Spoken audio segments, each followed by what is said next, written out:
Я не знаю, что со мной здесь может приключиться, І Галина Власовна, це такий чоловік, що воно тут усе. насколько это атмосферно выглядит. У нас здесь ничего нет. В один жаркий июльский день, несколько лет назад, мне доводилось проходить мимо крематория. Чтобы сократить путь и пойти дальше в нужном направлении, я повернул на какой-то переулок. То, что я увидел, было нечто. Среди двухметровых кустов конопли прямо за забором кладбища виднелись старые как жизнь дома. Пройдя пару десятков таких домов, я увидел молодую пару, лет 30, которые шли домой с чадом. Больше всех запомнился муж. Он нес какие-то 2 сумки, одет был в спортивки и тельняшку, а на тощих руках красовались тюремные портаки. Так я и узнал про Забайковье, или деревню Байково, что прямо у Байкового кладбища. И решил еще раз туда наведаться, но на этот раз с видеокамерой.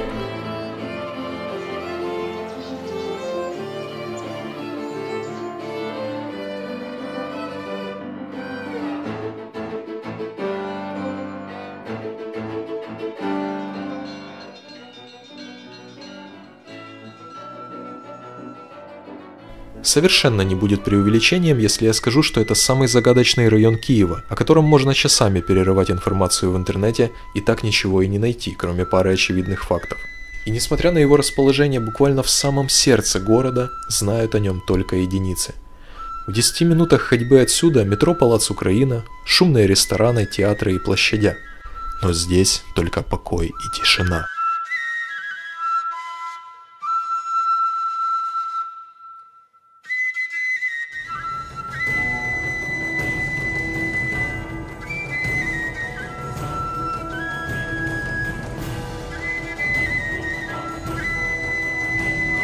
Сеть улиц, проходящая по этим холмам и оврагам, не изменилась со времен постройки, то есть с 19 века.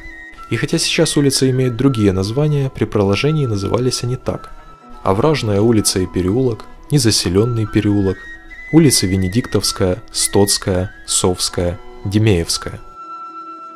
Своим названием поселение, как и кладбище, обязано генерал-майору Сергею Байкову, который владел этими землями. Да что уж тут говорить, если с того времени тут не поменялись не только улицы, а и многое архитектура. Повсюду стоят дома с необычайно низкими окнами и старыми деревянными ставнями, а кроме них сохранилось и пару одноэтажных и двухэтажных кирпичных домов. Забайковье – это настоящее поселение имперского периода, которое просто захватывает своей атмосферой. Здесь время идет по-своему. И заходя все дальше, ты переносишься в самые глубины истории, в самые древние и неприкосновенные уголки города, будто это длинный сон.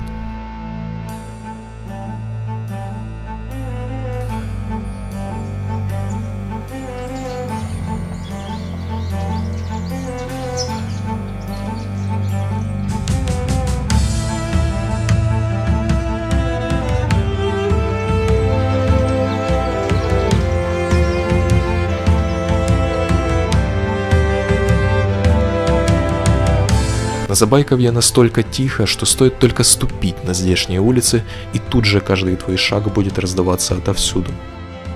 Разделяет его с огромным кладбищем лишь невысокий забор, а дым, валящий из печей крематория, уже давно стал привычным для местных. К слову, у местных вы здесь скорее всего не встретите. Мимо могут проходить люди, но коренные жители будут единственными, которые ведут себя здесь непринужденно, в простецкой одежде, без пафоса и какой-либо спешки. Ни магазинов нет, один ларек. У нас здесь ничего нет. Еще будет Демеевский рынок сносить, и по-моему вообще. Возможно, такая близость к кладбищу и законсервировала поселок, сделала его таким загадочным и неисследованным, благодаря нашим суевериям и опаскам. Участки тут покупаются неохотно, что и неудивительно. Ведь чтобы существовать здесь, нужно иметь особое отношение к жизни, принимать ее такой, какая она есть. Ну а для авантюриста и искателя приключений это место настоящий магнит. И лишь раз побывав здесь, оно будет тянуть обратно, манить своими давними чарами.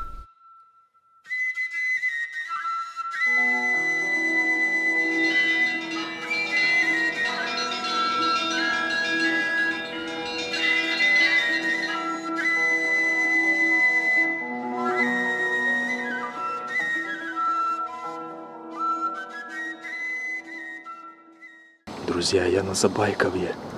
Я зашел в калитку к разваленному старому дому.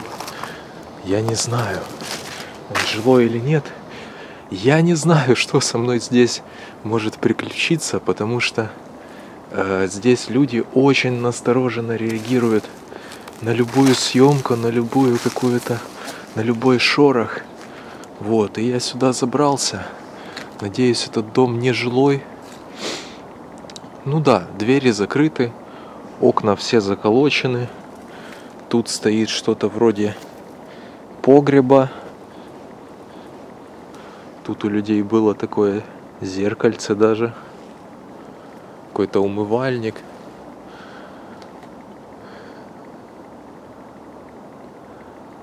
Тут страшно даже становиться, ребят. Страшно даже становиться, потому что я вижу вон какой-то провал.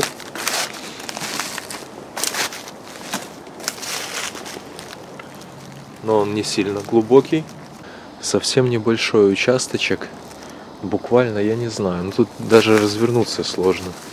Но при этом довольно старые деревья. И видно, что тут жили очень давно. Потому что никаких, по сути, инноваций я в этом доме не вижу. Не будем здесь задерживаться. Сейчас я вам покажу выход. Вот. Здесь выход.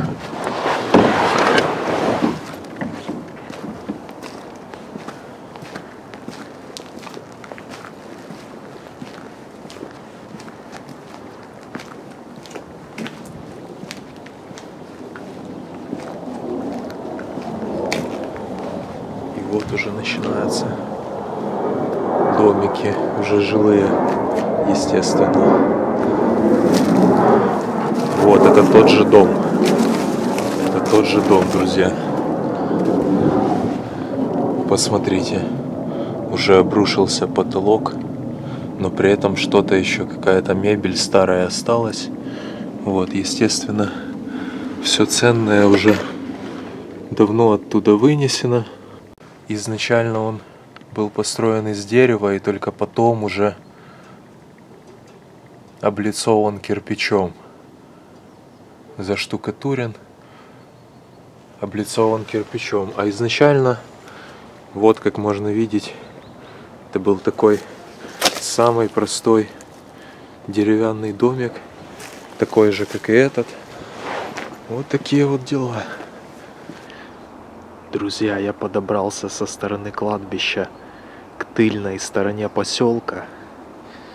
Вот, прошу обратить внимание на дом.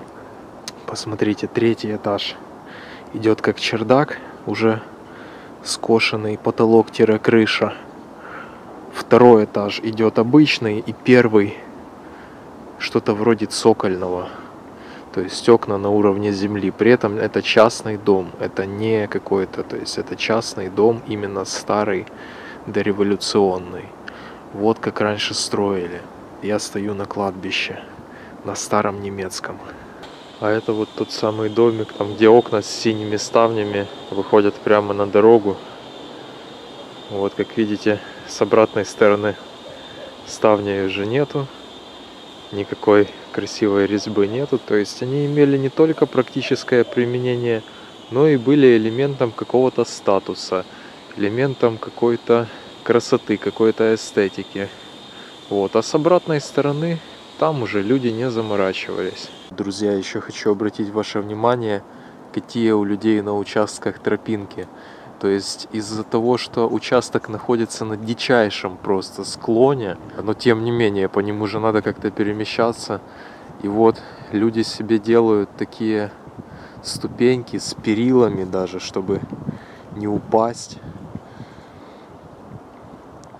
Просто посмотрите, насколько это атмосферно выглядит. Прямо у кладбища. Напомню, что я сейчас нахожусь на кладбище. Причем некоторые дома находятся наверху, а некоторые именно внизу обрыва, то есть в яру. Здесь проходит один из переулков Забайковья. Здесь тоже стоит несколько домов прямо внизу. Прямо под кладбищем, можно сказать. Вот, то есть они просто буквально стоят впритык к этому склону. Друзья, тут кто-то даже есть.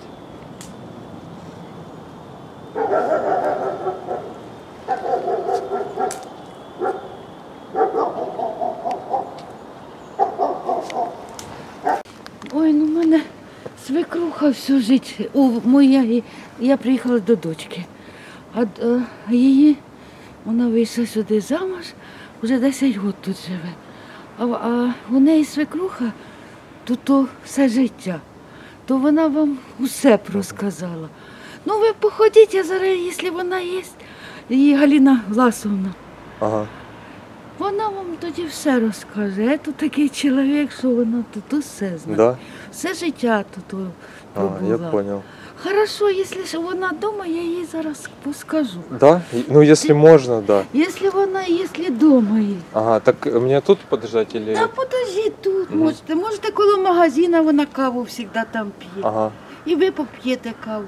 Хорошо, да, спасибо большое. Мне сказали, что должна подойти женщина, которая знает все про этот поселок.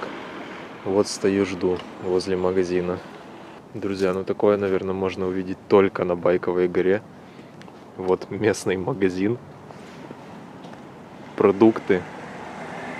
И столики для приема пищи, скажем так, сделаны из надгробных плиток. Такое точно можно увидеть только здесь. Ну и вот поселок начинается. Вот уже стою, пью стильный чай. Пока никого не дождался, уже стою минут 35-40. Друзья, возможно, сегодня не судьба. Но вот видите, не зря я называю этот район самым загадочным в Киеве, потому что просто невозможно никого найти. Невозможно никого найти, если вы и найдете, то вам никто ничего не скажет. Вот. И нужно, ну как бы я вот уже стою минут 40, никого так и нет. Так что как-то так вот. Но ничего, попытки на этом не заканчиваются. Останавливаться на достигнутом не надо, потому что, в принципе, чем дольше идет время, тем сложнее будет вообще найти коренных жителей, которые там жили издавна. Вот, поэтому на этом, конечно же, останавливаться не стоит. И поиски мы со временем возобновим.